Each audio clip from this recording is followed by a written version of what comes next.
As you guys know, Marvel's Cosmic Invasion just dropped, and it's a pixel art beat-em-up blast.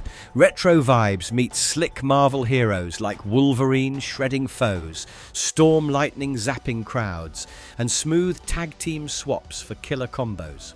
But wait, does this pixel-perfect beat-em-up really live up to the hype?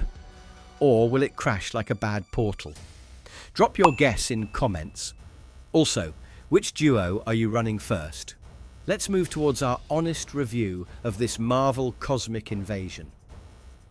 So Marvel Cosmic Invasion is a 2D side-scrolling beat-em-up from Tribute Games and Dotemu, the same crew behind TMNT Shredder's Revenge, and you can feel that pedigree in every frame. You're basically thrown into a multiverse-spanning war against Annihilus, smashing your way across places like Wakanda, the Savage Land, Genosha, and more, in a 16-stage campaign plus an arcade mode. It's on PC, PlayStation, Xbox, and both Switch systems, and it fully leans into that retro arcade vibe with modern quality-of-life tweaks. Moment to moment, the combat is crunchy and fast, in a way a lot of brawlers just aren't. You've got your basic strings, air juggles, specials, plus a super satisfying tag assist system where you can swap characters mid-combo or call them in for quick team-up hits. Once it clicks, you're bouncing enemies in the air, tagging in another hero to extend the string, then cashing out with a flashy ultimate that nukes half the screen. What sells it is how readable and responsive everything feels when it's behaving. Hit stop is tight, enemies telegraph just enough, and parries/dodges actually matter on greater difficulty. It's very easy to mash and still have fun, but if you're the type who labbed combos in older brawlers, there's real depth in how you route assists, manage your special meter, and juggle enemies around hazards. The roster is where the game flexes hard. You've got big names like Wolverine, Spider-Man, Nova, Captain America, Iron Man, and more, plus some really fun picks like Beta Ray Bill, Rocket, Phoenix, Venom, etc. And almost everyone feels mechanically distinct instead of being a reskin. Some characters parry, some dodge, some are more throw-heavy, some play like ranged zoners, and you keep discovering new tech as you rotate through the cast. The cool bit is, you stop thinking in terms of favourite character and more in terms of favourite mechanics. Stuff like Beta Ray Bill's extended hammer throw, Phoenix's telekinetic enemy tossing, or Spider-Man's movement and webby crowd control makes even basic encounters feel like little comic book set pieces when you're in the zone. There aren't really obvious duds in the lineup, which is rare for a game with this many heroes.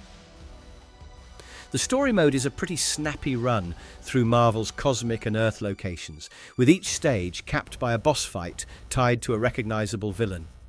You're hitting spots like Wakanda, Genosha, Savage Land, and more, and the pacing is generally brisk enough that it doesn't overstay its welcome. There's also an arcade mode that condenses the campaign into a more old-school run of about 12 stages, which is perfect for let's just do a full clear tonight sessions with friends. Now here's the catch. A lot of critics and players agree it's on the shorter side, especially if you just blast through the story once and bounce. The game pushes replayability with modifiers, unlocks, and different characters to master. So if you're the kind of player who replays brawlers for better runs and new team comps, you'll get solid mileage. If you're more one-and-done campaign focused, you might feel like it ends just when you're really dialed in. The pixel art is absolutely gorgeous.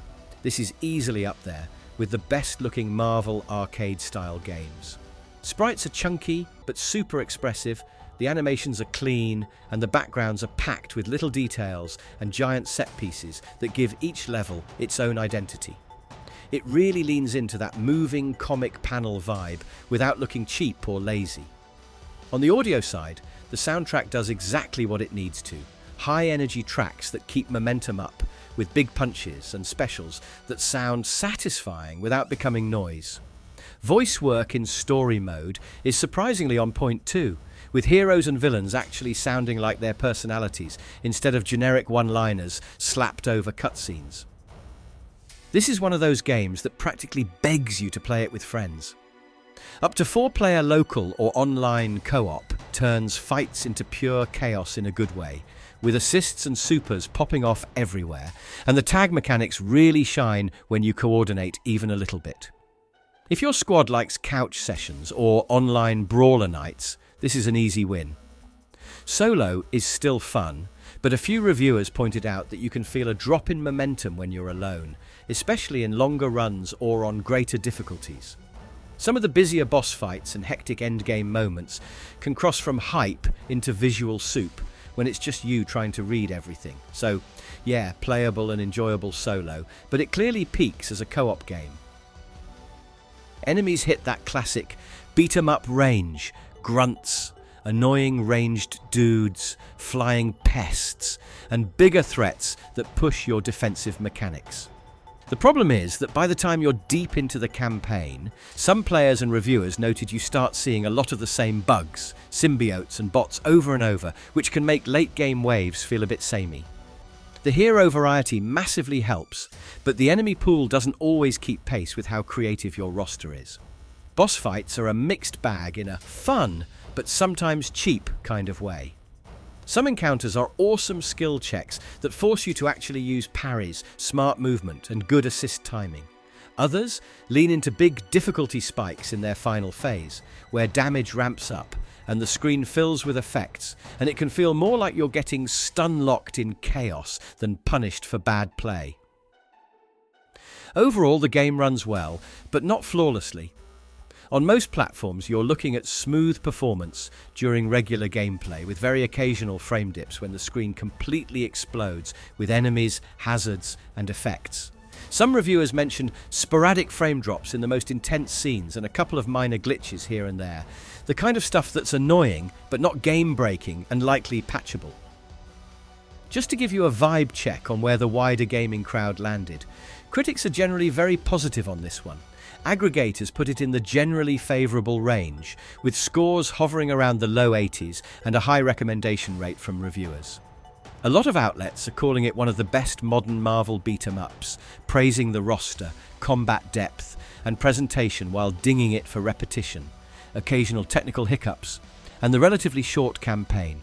Players seem to echo that, tons of praise for how fun and replayable it is if you're into the genre, with some folks wishing for an even bigger X-Men/Fantastic Four presence, or more enemy variety to match the stacked hero side. So, talking to you as a fellow gamer/creator, Marvel Cosmic Invasion feels like a love letter to Marvel fans who grew up on arcade machines, but with enough mechanical juice to actually stand next to modern games, not just nostalgia bait. The combat is fast, expressive, and surprisingly deep if you want it to be. The roster absolutely carries, and visually, it just nails that retro-modern hybrid style. On the flip side, it's not the longest ride, enemy variety could be better, and a few boss fights flirt with cheapness rather than challenge. If you are big into beat-em-ups or Marvel in general, this is an easy recommendation at full price, because you'll replay it with different squads, chase modifiers, and probably use it as a go-to hangout game with friends. If you're more on the casual side with the genre, and mostly care about a meaty single playthrough, it might be worth waiting for a slight sale, since the main campaign is on the shorter, punchier side. Either way, from the critical and player buzz right now, Marvel Cosmic Invasion is absolutely one of the standout licensed brawlers of this generation, and it's the kind of game that will look fire. Alright guys, that was it regarding the Marvel Cosmic Invasion. Let me know your views and thoughts if any of you guys have played it yet. Like the video and subscribe to the channel for more updates. Thanks for watching.